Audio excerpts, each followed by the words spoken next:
ಇನ್ನು ಬಿಜೆಪಿ ಶಾಸಕ ಗೋಪಾಲಯ್ಯ ಅವರನ್ನ ನಮ್ಮ ಪ್ರತಿನಿಧಿ ರೂಪೇಶ್ ಮಾತನಾಡಿಸಿದ್ದಾರೆ. ಏನ್ ಹೇಳಿದ್ದಾರೆ ಇದ್ರ ಬಗ್ಗೆ ಗೋಪಾಲಯ್ಯ ನೋಡೋಣ. ಶಾಸಕ ಗೋಪಾಲಯ್ಯ ಅವರ ಮನೆಗೆ ನಾವು ಬಂದಿದ್ದೇವೆ. ಅವ್ರನ್ನ ಕೇಳ್ತಾ ಹೋಗೋಣ, ಜಾತಿ ಗಣತಿ ವರದಿ ಇಲ್ಲಿ ಆಗಿದೆಯಾ ಅಥವಾ ಇಲ್ಲಿ ಜಾತಿ ಗಣತಿ ಸಂಬಂಧಪಟ್ಟ ಯಾರಾದ್ರೂ ಬಂದು ಹೋಗಿದ್ದಾರೆ ಅಂತ ಕೇಳೋಣ. ಸರ್ ನಮಸ್ತೆ. ಬಿಜೆಪಿ ಒಂದು ರೀತಿ ಆಕ್ರೋಶವನ್ನು ಹೊರಹಾಕ್ತಾ ಇದೆ. ಅದೇ ರೀತಿಯಾಗಿ ಒಕ್ಕಲಿಗರ ಲಿಂಗಾಯತರ ಒಂದು ಏನು ಸರ್ವೆ ಮಾಡಬೇಕು, ಇದು ಮಾಡಬೇಕಿತ್ತು, ಅಲ್ಲಿ ಸಂಖ್ಯೆಯನ್ನು ಕಡಿಮೆ ತೋರಿಸಿರಂತಲ್ಲಿ ಮೊದಲೇದಾಗಿ ಏನ್ ಹೇಳ್ತೀರಿ ಸರ್? ನೋಡಿ, ಅವರು ಜಾತಿ ಗಣತಿ ಮಾಡಿರ್ತಕ್ಕಂಥದ್ದು ಇವತ್ತು ಬಂದು ಒಂದು ರಸ್ತೆಯಲ್ಲಿ ಮಾಡಿದ್ರೆ ನಾಳೆ ತಿರ್ಗಾ ಆ ರಸ್ತೆಗೆ ಬಂದಿಲ್ಲ. ಅರ್ಧಕ್ಕೆ ಬಿಟ್ಟು ಹೋದವರು ಅರ್ಧ ರಸ್ತೆ ಅರ್ಧ ಬಡಾವಣೆನೇ ಜಾತಿ ಗಣತಿ ಆಗಿಲ್ಲ. ಇದು ಯಾರು ಸರಿಯಾದವರು ಜವಾಬ್ದಾರಿ ತಂದು ಮಾಡಿಸಿಲ್ಲ. ಹಲವಾರು ಸಮಾಜಕ್ಕೆ ಇದು ದ್ರೋಹ ರೀತಿ ಆಗಿರೋದ್ರಿಂದ ಇದನ್ನ ತಿರಸ್ಕಾರ ಮಾಡಬೇಕು. ಮಾಡಿ ನಿಜವಾದ ಜಾತಿ ಗಣತಿನ ಮಾಡಿ ಯಾವುದೇ ಸಮುದಾಯಕ್ಕೆ, ಒಕ್ಕಲಿಗರಿಗೆ ಅನ್ಯಾಯ ಆಗಿದೆ, ವೀರಶೈವ ಸಮಾಜಕ್ಕೆ ಅನ್ಯಾಯ ಆಗಿದೆ, ಬೇರೆ ಬೇರೆ ಹಿಂದುಳಿದ ವರ್ಗದ ಸಮಾಜಕ್ಕೂ ಅನ್ಯಾಯ ಆಗಿದೆ. ಒಂದು ರಸ್ತೆಯಲ್ಲಿ ಬರ್ತಾರೆ, 10 ಮನೆ ಮಾಡೋದ್ರೆ ಇನ್ನು 15 ಮನೆ ಮಾಡೋದಿಲ್ಲ, ಪಕ್ಕದ ರಸ್ತೆಗೆ ಹೋಗಿರ್ತಾರೆ, ತಿರ್ಗಾ ಇನ್ನ ಬರೋದು ಇನ್ನು 2 ದಿನಕ್ಕೋ 3 ದಿನಕ್ಕೋ ಬೇರೆ ಬೇರೆ ಇದು ಬಡಾವಣೆಗೆ ಹೋಗ್ತಾರೆ. ಇದನ್ನ ಈ ರೀತಿ ಇಡೀ ರಾಜ್ಯದಲ್ಲಿ ನಡೆದಿರ್ತಕ್ಕಂಥದ್ದು. ಇದನ್ನ ಯಾವುದೋ ಸಂಪೂರ್ಣವಾಗಿ ಆಗಿರೋದ್ರಿಂದ ಹಣನು ಇವತ್ತೇನು 150 ಕೋಟಿಗಿಂತ ಎಷ್ಟು ಹಣ ಖರ್ಚು ಮಾಡಿದರೆ, ಯಾತಕ್ಕೋಸ್ಕರ ಖರ್ಚು ಮಾಡಿದರೆ ಅಷ್ಟೊಂದು 150 ಕೋಟಿ ಹಣನ, ಅದನ್ನು ಸಹ ಲೆಕ್ಕ ಕೊಡಬೇಕು. ಅದನ್ನ ವಜಾ ಮಾಡಿ ತಮಗಿನ್ನ 3 ವರ್ಷದ ಅವಕಾಶ ಇದೆ. ನಿಜವಾದ ಜಾತಿ ವರ್ಧನ ಯಾವುದೇ ಸಮುದಾಯಕ್ಕೆ ಅನ್ಯಾಯ ಆಗದ ರೀತಿ ಕೊಡಬೇಕು ಅಂತಕ್ಕಂಥದ್ದನ್ನ ಸರ್ಕಾರವನ್ನ ಒತ್ತಾಯವನ್ನ ಮಾಡ್ತೇನೆ. ವೈಯಕ್ತಿಕವಾಗಿ ಕೇಳ್ತೀನಿ. ಸರಿ, ಈಗ ನಿಮ್ಮ ಗಮನಕ್ಕೆ, ನೀವು ಶಾಸಕರಿದ್ದೀರಿ, ಈ ಕ್ಷೇತ್ರದವ್ರು ಇದ್ದೀರಿ, ಹಾಗಾಗಿ ನಿಮ್ಮ ಮನೆಗೆ ಬೇರೆ ಬೇರೆ ಮನೆಗೆ ಹೋಗಿಲ್ಲ ಅಂತೇಳಿ ನಿಮ್ಮ ಮನೆಗೆ ಬಂದಿರೋದು ನಿಮ್ಗೆ ಗೊತ್ತಿದ್ಯಾ? ಅಥವಾ ನಿಮ್ಮ ಮನೆ ಮುಂದೆ ಆತರ ನಂಬರ್ ಏನೋ ಹಚ್ಚಿರೋದು, ಆತರ ಫಾರ್ಮಾಲಿಟೀಸ್ ಮಾಡಿದ್ದೇನಾದ್ರು ನಿಮ್ಗೆ ಅಥವಾ ನಿಮ್ಮ ಮೇಡಮ್ ಅವ್ರಿಗೆ? ಈಗ ನಾವು ಜವಾಬ್ದಾರಿ ಇರ್ತಕ್ಕಂಥವ್ರು ಬಂದ್ರೆ ಯಾರು ಬರ್ತಾರೆ, ಬಂದು ನಮ್ಮನ್ನ ಮಾತಾಡ್ಸ್ಕೊಂಡು ಹೋಗ್ಬೇಕು. ಆ ರೀತಿ ಯಾರು ಬಂದಿಲ್ಲ. ಆ ರೀತಿ ಯಾವುದೋ ಬಂದಿಲ್ಲ, ಯಾವುದೋ ನಂಬರು ಹಾಕಿಲ್ಲ. ಅನೇಕ ಸೆನ್ಸಸ್ ಮಾಡ್ತಕ್ಕಂಥ ಸಂದರ್ಭದಲ್ಲೇ ಅಧಿಕಾರಿಗಳನ್ನ ನಾನು ಕರೆದೇಳಿದ್ದೀನಿ, ಇವತ್ತು ಎಲ್ಲಿ ನೀವು ಬಿಟ್ಟಿರ್ತೀರಾ ನಾಳೆಯಿಂದ ಅಲ್ಲಿ ಸ್ಟಾರ್ಟ್ ಆಗಬೇಕು ಅಂತ. ಅಲ್ಲಿ ಪ್ರಾರಂಭನೆ ಮಾಡೋದಿಲ್ಲ, ತಿರ್ಗಾ ಮಾರನೇ ದಿನ ಬರೋದೇ ಇಲ್ಲ. ಅವರು ಬೇರೆ ಇನ್ನೊಬ್ರು ಬಂದು ಯಾವುದೋ ಪಕ್ಕ ರಸ್ತೆಯಲ್ಲಿ ಮಾಡ್ತಾ ಇರ್ತಾರೆ. ಈ ರೀತಿ ಎಲ್ಲಾ ಕ್ಷೇತ್ರಗಳಲ್ಲೂ ಆಗಿದೆ. ನನ್ನ ಕ್ಷೇತ್ರ ಒಂದಲ್ಲ, ಅನ್ಯಾಯ ಆಗಿದೆ. ಅನ್ಯಾಯ ಸರಿಪಡಿಸೋದಕ್ಕೆ ನಿಮಗಿನ್ನ ಕಾಲಾವಕಾಶ ಇದೆ. ತರಾತುರಿಯಲ್ಲಿ 10 ವರ್ಷದಲ್ಲಿ ಮಾಡಿರ್ತಕ್ಕಂಥ ಜಾತಿ ಗಣತಿ ವರದಿಯನ್ನ ಈಗ ನೀವು ಬಿಡುಗಡೆ ಮಾಡ್ತಕ್ಕಂಥದ್ದು ಎಷ್ಟು ಸಮಂಜಸ ಇದೆ? ಎಷ್ಟು ಜನ ತೀರೋಗಿದ್ದಾರೆ? ಈಗ ಹುಟ್ಟಿರ್ತಕ್ಕಂಥವ್ರು ಲೆಕ್ಕನೇ ಇಲ್ವಾ? ಈಗ ಹುಟ್ಟಿರ್ತಕ್ಕಂಥವ್ರು ಲೆಕ್ಕನೇ ಇಲ್ವಾ ಅವ್ರಿಗೆ? ಜಾತಿ ಗಣತಿಗೆ 10 ವರ್ಷದಲ್ಲಿ ಎಷ್ಟು ಜನ ತೀರೋಗಿರ್ತಕ್ಕಂಥದ್ದು ಲೆಕ್ಕ ಕೊಡ್ಲಿ. ಆ ಡೆತ್ ಸರ್ಟಿಫಿಕೇಟ್ ಇನ್ನ ವೋಟರ್ ಲಿಸ್ಟಲ್ಲೂ ಅವೆಲ್ಲ ತೀರೋಗಿರ್ತಕ್ಕಂಥ ವೋಟರ್ ಲಿಸ್ಟಲ್ಲೇ ಬರ್ತಾ ಇದೆ. ಒಂದೊಂದು ಬೂತಲ್ಲಿ 100ಕ್ಕಿಂತ 100, 150 ತೀರೋಗಿರ್ತಕ್ಕಂಥ ಹೆಸರುಗಳು ಬೂತಲ್ಲಿದೆ. ಅದನ್ನೇ ಇದು ಇವರು ಸೆನ್ಸಸ್ ಮಾಡಿರ್ತಕ್ಕಂಥದ್ದು. ಅದರಿಂದ ತಕ್ಷಣ ಇದನ್ನ ಜನ ಬೀದಿಗೆ ಬರ್ತಕ್ಕಂಥ ಮುಂಚೆ ಇದನ್ನ ತಿರಸ್ಕಾರ ಮಾಡಿ ಹೊಸದಾಗಿ ಮಾಡಬೇಕು ಅಂತಕ್ಕಂಥದ್ದನ್ನ ಸರ್ಕಾರವನ್ನು ಒತ್ತಾಯ ಮಾಡ್ತೇನೆ. ಜನ ಬೀದಿಗಿಳಿತಾರೆ, ವಿಚಾರದಲ್ಲಿ ಎಲ್ಲಾ ಸಮಾಜದವರು ಬೀದಿಗಿಳಿತಾರೆ. ಎಚ್ಚೆತ್ಕೊಂಡು ಸರ್ಕಾರ ಸರಿಪಡಿಸಬೇಕು ಅಂತಕ್ಕಂಥದ್ದನ್ನ ಒತ್ತಾಯವನ್ನ ಮಾಡ್ತೇನೆ. ಇದಿಷ್ಟು ಗೋಪಾಲಯ್ಯ ಅವರ ಮಾತುಗಳು. ಅವ್ರು ನಮ್ಮ ಮನೆಗೂ ಕೂಡ ಬಂದಿಲ್ಲ, ಒಂದಿಷ್ಟು ಬೀದಿಗಳಲ್ಲಿ ಅರ್ಧ ಮಾಡಿದ್ದಾರೆ ಅಂತ ಹೇಳಿ ಆರೋಪವನ್ನು ಮಾಡ್ತಾ ಇದ್ದಾರೆ.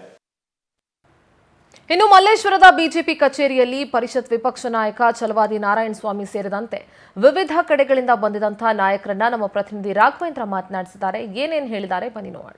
ಜಾತಿ ಗಣತಿ ಅವರವ್ರ ಹಾಗೆ ಬರ್ಕೊಂಡ್ಬಿಟ್ಟಿದ್ದಾರೆ. ಇಲ್ಲ ಸರ್, ಯಾರು ಬರಲಿಲ್ಲ, ಪ್ರಶ್ನೆನೂ ಕೇಳಿಲ್ಲ. ನಾನು ಮಹಾಲಕ್ಷ್ಮಿ ಲೇಔಟ್ ಸರ್, ನಮ್ದು ಯಾರಿಗೂ ಬಂದಿಲ್ಲ. ನನಗೆ ಗೊತ್ತಿರಂಗೆ ಯಾರಿಗೂ ಬಂದಿಲ್ಲ. ನಾನು ವಿಚಾರಿಸಿದ್ದೀನಿ ಒಂದು 3-4 ಜನನ. ಇಲ್ಲ ಸರ್, ಯಾರೂ ಬಂದಿಲ್ಲ ಅಂತ ಹೇಳಿದ್ದಾರೆ. ಸುಮ್ಮನೆ ಜಾತಿ ಗಣತಿಗೆ ಇಷ್ಟು ದುಡ್ಡು ಕೊಟ್ಟಿದ್ದೀವಿ, ಲಕ್ಷಾಂತರ ದುಡ್ಡು ಕೊಟ್ಟು ಮಾಡಿಸಿದೀವಿ ಅಂತಾರೆ. ಎಲ್ಲ ಬರೀ ಬೋಗಸ್ ಸಿದ್ದರಾಮಯ್ಯ ಅವರು. ನಮ್ಮ ಮನೆಗೆ ಜಾತಿ ಗಣತಿ ಬಗ್ಗೆ ಯಾರೂ ಬಂದಿಲ್ಲ ಇದುವರೆಗೂ. ಈ ಪೇಪರ್ಗಳಲ್ಲಿ ನೋಡ್ತಾ ಇದ್ದೀರಿ, ಜಾತಿ ಗಣತಿ ಮಾಡಿದ್ದೀರಿ ಅಂತ ಹೇಳ್ತಾರೆ. ಅದೆಲ್ಲ ಸುಳ್ಳು. ಈಗ ಮಾಡಿರೋ ಜಾತಿ ಗಣತಿ ಎಲ್ಲ ಅವೈಜ್ಞಾನಿಕವಾಗಿದೆ. ಸರ್, ಈಗ ಹೇಳ್ತಾರೆ ಪ್ರತಿಯೊಂದು ಮನೆಗೂ ಹೋಗಿದ್ವಿ ಅಂತ. ನಿಮ್ಮ ಮನೆಗೆ ಎಷ್ಟು? ಇಲ್ಲ, ಯಾರು ಬಂದಿಲ್ಲ. ನಮ್ಮ ಮನೆಗಲ್ಲ, ನಮ್ಮ ಏರಿಯಾಗೆ ಬಂದಿತ್ತು, ನಾನು ಕಂಡಿಲ್ಲ. ಜಾತಿ ಜನಗಣತಿ ಆಗಿದೆಯಾ ಅನ್ನೋದೇ ಡೌಟ್ ಇದೆ ನನಗೆ. ಯಾಕಂದ್ರೆ ನಾವು ಬಹಳ ವರ್ಷದಿಂದ ಬೆಂಗಳೂರಿನಲ್ಲಿ ವಾಸ ಮಾಡ್ತಿದ್ದೀವಿ. ಎಲ್ಲೂ ಒಂದು ಕಡೆನೂ ಯಾರು ಈ ಥರ ಜಾತಿ ಗಣತಿಯನ್ನ ಮಾಡಿದಂಥದ್ದು ಕಂಡಿಲ್ಲ. ಅನೇಕ ಜನ ಸ್ನೇಹಿತರ ಹತ್ರನೂ ಕೇಳಿದ್ವಿ, ವಿಚಾರಿಸಿದೀವಿ, ಮತ್ತೆ ಆತ್ಮೀಯರ ಹತ್ರ ಕೇಳಿದಾಗ ಯಾರೊಬ್ರು ನಮ್ಮ ಮನೆಗಳು ಬಂದಿಲ್ಲ ಅಂತಿದ್ದಾರೆ. ನನಗೆ ಇದನ್ನೆಲ್ಲ ನೋಡಿದಾಗ ಅನಿಸುತ್ತೆ, ಇವ್ರು ಯಾರೋ 4 ಗೋಡೆ ಮಧ್ಯದಲ್ಲಿ ಕೂತ್ಕೊಂಡು AC ರೂಮಲ್ಲಿ ಕೂತ್ಕೊಂಡು ಈ ಸಮೀಕ್ಷೆನ ಬರೆದಿದ್ದಾರೆ ಅಥವಾ ವರದಿ ಪ್ರಿಪೇರ್ ಮಾಡಿದ್ದಾರೆ ಅಂತ ಅನ್ಸಕ್ಕೆ ಶುರುವಾಗಿದೆ. ಶಿವಾಜಿನಗರ ಕಾನ್ಸ್ಟಿಟ್ಯೂನ್ಸಿ, ವಸಂತ ನಗರ. ಜಾತಿ ಗಣತಿ ಸೆನ್ಸಸ್ಗೆ ಈಗ ತನಕ ನಮ್ಮ ಏರಿಯಾಲೇ ಯಾರು ಬಂದಿಲ್ಲ. ನಮ್ಮ ಮನೆಯಲ್ಲ, ನಮ್ಮ ಇಡೀ ಭಾಗದಲ್ಲಿ ನಾವು ಈಗ ತನಕ ಯಾರನ್ನು ಕೇಳಿದ್ರು ಯಾರು ಇವಾಗ ತನಕ ಬಂದಿದ್ದೀವಿ ಅಂತ ಎಲ್ಲೂ ಹೇಳಿಲ್ಲ. ಅದು ಯಾವ ಥರ ಇವರು ಜಾತಿ ಗಣತಿ ಮಾಡಿದ್ದಾರೆ ಅಂತ ನನಗೆ ಅರ್ಥ ಆಗ್ತಾ ಇಲ್ಲ. ಒಬ್ಬರ ಮನೆಗೂ ಇದ್ದರೆ ಕಾಂಗ್ರೆಸ್ ಅವ್ರನ್ನೂ ಕೇಳಿದ್ದೀವಿ ನಾವು, ಈ ಥರ ಬಂದಿದ್ರ ನಿಮ್ಮ ಮನೆಗೆ, ಬಂದಿಲ್ಲ ಅಂತಾರೆ. ಮತ್ತು ಇದಾಗಿರೋ 10 ವರ್ಷದಿಂದ ನೀವು ಯಾವ ಬೇಸಿಸ್ ಮೇಲೆ ನೀವು ಜಾತಿ ಗಣತಿ ಕೊಡ್ತೀರಾ? ಹಳೆ ರಿಪೋರ್ಟ್ ಇಟ್ಕೊಂಡು. ನಾವು ಮೈಸೂರು ಜಿಲ್ಲೆ ಹುಣಸೂರು ತಾಲೂಕು, ಎಲ್ಲೂ ಕೂಡ ಮನೆಗೆ ಬಂದು ಯಾವುದೇ ಶಿಕ್ಷಕರು ಇವರು ಯಾವುದೇ ಸಮೀಕ್ಷೆನ ಮಾಡಿಲ್ಲ. ಅವರೆಲ್ಲೋ ಕೂತ್ಕೊಂಡು ಅವ್ರಿಗೆ ತಿಳಿದಂಗೆ ಸಮೀಕ್ಷೆನ ಮಾಡ್ಕೊಂಡು ಅದನ್ನೇ ಅಂತಿಮ ಅಂತ ಹೇಳಿ ಅವರು ಇವತ್ತು ಬಿಡುಗಡೆ ಮಾಡ್ತೀವಿ ಅಂತ ಇರೋದು ಅದು ಅವೈಜ್ಞಾನಿಕ ಅಂತೇಳಿ ನಮ್ಗಾದ್ರೂ ಅನ್ನಿಸ್ತದೆ. ಸಾರ್ವಜನಿಕರನ್ನ ದಾರಿ ತಪ್ಪಿಸೋಕ್ಕೋಸ್ಕರ ತಮ್ಮ ಅಧಿಕಾರದ ಲಾಲಾಸೆಯಿಂದ ಅವರು ಈ ಥರ ಕಾರ್ಯಕ್ರಮಗಳು ಮಾಡ್ತಾರೆ. 10 ವರ್ಷದಲ್ಲಿ ಮಾಡಿರ್ತಕ್ಕಂಥ ಸಮೀಕ್ಷೆ ಇವತ್ತು ಅವರು ಅದನ್ನು ಬಿಡುಗಡೆ ಮಾಡ್ತೀವಿ ಅಂತ ಹೇಳ್ತಿದ್ದಾರೆ. 10 ವರ್ಷದಿಂದ ಯಾವುದೇ ಹುಟ್ಟು ಸಾವುಗಳೇನು ಆಗೇ ಇಲ್ವಾ? ನಮ್ಮಲ್ಲಿ ಯಾವುದೇ ರೀತಿಯಾದಂಥ ಜನಗಣತಿಯಾಗಲಿ ಯಾವುದು ಬಂದಿಲ್ಲ. ಹಾಗಾಗಿ ನಮ್ಮಲ್ಲಿ ಯಾವುದೇ ಜನಗಣತಿ ಮಾಡಿಲ್ಲ. ಇವರು ಏನಕ್ಕೆ ಮಾಡ್ತಾವ್ರೆ, ಈ ಥರ ಸುಳ್ಳು ಅಪಪ್ರಚಾರ ಏನಕ್ಕೆ ಮಾಡ್ತಾವೆ ಅನ್ನೋದು ದಯಮಾಡಿ ನಮ್ಗೆ ಗೊತ್ತಿಲ್ಲ. ನಮ್ಮ ಮನೆಗೆ ಯಾರೂ ಬಂದಿಲ್ಲ, ಅದನ್ನೇ ಮೊದಲಿಂದಲೂ ಪ್ರಸ್ತಾಪ ಮಾಡ್ತಾ ಇರೋದು. ನಾನು ಮಾತ್ರ ಅಲ್ಲ, ಅನೇಕ ಜನರು ಈ ರೀತಿ ನಮ್ಮ ಮನೆಗೆ ಬಂದಿಲ್ಲ. ಮತ್ತೆ ನೀವು ಮಾಡಿದ್ದು ಎಲ್ಲಿ? ನಿಮಗೆ ಅಂಕಿ ಅಂಶಗಳು ಸಿಕ್ಕಿದ್ದು ಎಲ್ಲಿ? ಹಾಗಾದರೆ ಅಂದರೆ ಎಲ್ಲೋ ಕಪೋಲ ಕಲ್ಪಿತವಾಗಿ ನೀವು ಕುಳಿತುಕೊಂಡು ಇದನ್ನು ಇಟ್ಕೊಂಡು ಮಾಡಿರೋವಂಥದ್ದು ಇದು ಸರಿಯಲ್ಲ. ನನಗೆ ಅನುಮಾನ ಇರ್ತಕ್ಕಂಥದ್ದು, ಕಾಂತರಾಜು ಆಯೋಗ ಮಾಡಿದ್ದು ಯಾವಾಗ? ನೀವು ಈಗಾಗಲೇ 10 ವರ್ಷ ಆಗೋಯ್ತು. ಆವತ್ತೇ ಅದು ನಿಮ್ಮ ರಿಪೋರ್ಟ್ ರೆಡಿ ಇತ್ತು. ಅವರು ಆವಾಗ ಕೊಡುವಾಗ ಲೀಕ್ ಆಗಿದ್ದನ್ನು ನೋಡಿದ್ದೀವಿ. ಪರಿಶಿಷ್ಟ ಜಾತಿಗಳು 1,08,00,000 ಆವತ್ತು ಬಂದಿದ್ದು. ಪರಿಶಿಷ್ಟ ವರ್ಗ 42 ಲಕ್ಷ, ಮುಸಲ್ಮಾನರು 79 ಲಕ್ಷ.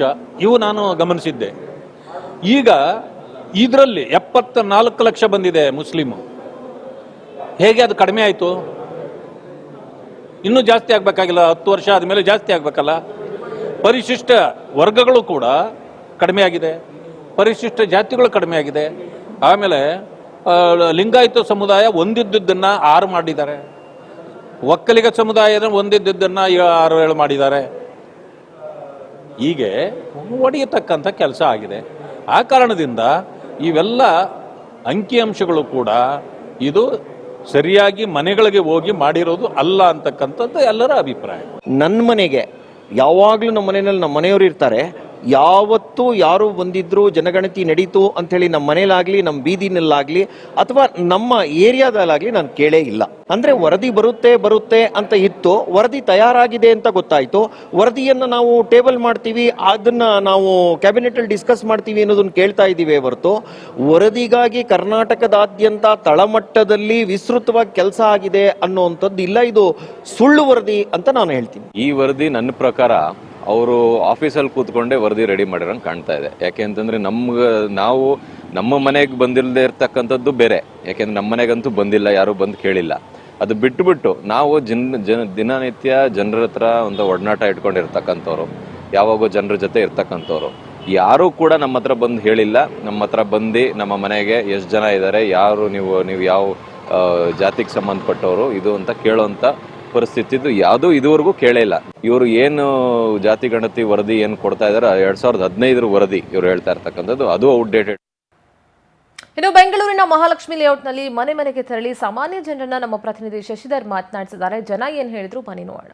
ಸರ್, ಜಾತಿ ಜನಗಣತಿ ಸಾಕಷ್ಟು ಸದ್ದು ಮಾಡ್ತಿದೆ. ನಿಮ್ಮ ಮನೆ ಹತ್ರ ಯಾರಾದರೂ ಬಂದಿದೆ ಸರ್, ಜನಗಣತಿ ಮಾಡ್ತಾ ಇದೀವಿ, ನಿಮ್ಮ ಡೀಟೇಲ್ಸ್ ಕೊಡಿ, ಫ್ಯಾಮಿಲಿಯಲ್ಲಿ ಎಷ್ಟು ಜನ ಇದ್ದೀರಿ, ಏನಾದರೂ ಆಸ್ತಿ ಇದೆಯಾ, ಕಾರ್ ಇದೆಯಾ, ಏನಾದರೂ ಕೇಳಿದ್ರೆ ಯಾರಾದರೂ ಒಂದು 10 ವರ್ಷದಿಂದ? 10 ವರ್ಷದಿಂದ ಯಾವುದೇ ರೀತಿಯಲ್ಲಿ ಯಾರು ಬಂದಿಲ್ಲ.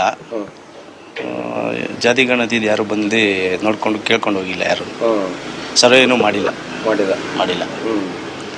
ಇದು ಎಲ್ಲೋ ಅವೈಜ್ಞಾನಿಕ ಇದೆ ಸರ್ವೆ. ಇದು ಪರಿಶೀಲಿಸಿ ಮತ್ತೊಮ್ಮೆ ಇದ್ರ ಬಗ್ಗೆ ಚರ್ಚೆ ಮಾಡಿ ಎಲ್ಲ ಕಡೆ ಸರ್ವೆ ಮಾಡಿಸಿ ಮತ್ತೊಮ್ಮೆ ಇದನ್ನ ಜಾರಿಗೆ ಮಾಡಬೇಕು ಅಂತ ನಾವು ಕೇಳ್ಕೊತಾ ಇದ್ದೀವಿ. ಸರ್, ಏನಿಲ್ಲ, ಗೌರ್ಮೆಂಟ್ ಅವರು ಒಂದು ಕಡೆ ಜಾತಿ ಜನಗಣತಿ ಸರ್ವೆ ಮಾಡಿದೀವಿ ಅಂತಿದ್ದಾರೆ. ನಿಮ್ಮ ಮನೆಗೆ ಏನಾದರೂ ಯಾವಾಗಲಾದ್ರೂ ಬಂದಿದ್ರಾ, ಏನಾದರೂ ಡೀಟೇಲ್ಸ್ ಯಾರಾದರೂ ಕೇಳಿದ್ರು? ಅದ್ರದ್ದು ಬಗ್ಗೆ ಎಲ್ಲ ಏನೂ ಗೊತ್ತಿಲ್ಲ. ಬಟ್ ನಮಗೆ ಕಂಡಂಗಂತೆ ನಮ್ಮ ಮನೆಗೆ ಯಾರು ಜಾತಿ ಏನು ಬಂದಿಲ್ಲ. ಅವ್ರು ಯಾರು ಇನ್ನು ಬಂದಿದಾರ ಅವ್ರು ಏನ್ ಹೇಳ್ತಿದಾರೆ ಅದೆಲ್ಲ ಗೊತ್ತಿಲ್ಲ. ನಮಗಂತೂ ಯಾವತ್ತೂ ಇಲ್ಲಿ ಬಂದಿಲ್ಲ ಮನೇಲಿ. ನಾವು ಇರ್ಲಿಲ್ಲ ಮನೇಲೆಲ್ಲ ಕೇಳಿದೀವಿ, ಯಾರು ಬಂದಿಲ್ಲ. ಮೇಡಮ್, ಜನಗಣತಿ ಮಾಡಿದ್ದಾರೆ ಅಂತ ಇದಿದೆ, ಅದ್ರ ಬಗ್ಗೆ ಏನಾದ್ರು ಐಡಿಯಾ ಇದೆಯಾ? ನಿಮ್ಮ ಮನೆಗೆ ಯಾರಾದ್ರೂ ಬಂದಿರ ಕೇಳಿ? ನನಗೆ ಗೊತ್ತಿರೋಂಗೆ ಯಾರು ಬಂದಿಲ್ಲ ಸರ್. ನಾನಿದ್ದಾಗಂತೂ ಯಾರು ಬಂದಿಲ್ಲ. ಇಲ್ಲ ಸರ್, ನಮ್ಮ ಮನೆಗೇನೆ ಇದುವರೆಗೂ ಯಾರೂ ಬಂದಿಲ್ಲ. ಇವತ್ತೇ ಅಲ್ಲ, ಇನ್ನು 5 ವರ್ಷ ಹಿಂದೆನೇ ಆಗಿರ್ಬೋದು, 10 ವರ್ಷ ಹಿಂದೆನೇ ಆಗಿತ್ತು, ಯಾವತ್ತೂ ಬಂದಿಲ್ಲ. ಬಟ್ ಈ ಜಾತಿ ಗಣತಿ ಅಂತ ಮಾಡಿರೋದು ಇದು 10-11 ವರ್ಷ ಹಿಂದ್ಗಡೆ. ಬಟ್ ಅವತ್ತಿನ ಪಾಪ್ಯುಲೇಷನ್ ಏನಿತ್ತು, ಇವತ್ತಿನ ಪಾಪ್ಯುಲೇಷನ್ ಏನಿತ್ತು, 10 ವರ್ಷ ಅಂದ್ರೆ 10 ವರ್ಷ ಹಿಂದ್ಗಡೆನೆ ಅವತ್ತೇ ಅವ್ರ ಸರ್ಕಾರ ಇತ್ತಲ್ಲ, ಅವತ್ತು ಮಾಡ್ಬೋದಿತ್ತು ಅವರು.